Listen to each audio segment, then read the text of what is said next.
നമ്മുടെ നാട്ടിലൊരു പള്ളി, ആ പള്ളിക്ക് ചുറ്റും ഖബറിസ്ഥാനുണ്ട്, ഖബറുകളുണ്ട്. ആ പള്ളിയും ഖബറുകളുമായിട്ട് ഒരു വേർതിരിവിൽ, ഒരു മറയില്ല.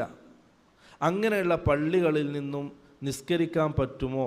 അങ്ങനെ നിസ്കരിച്ചാൽ ആ നിസ്കാരത്തിൻ്റെ വിധി എന്താണ് എന്നുള്ളതാണ് ചോദ്യം.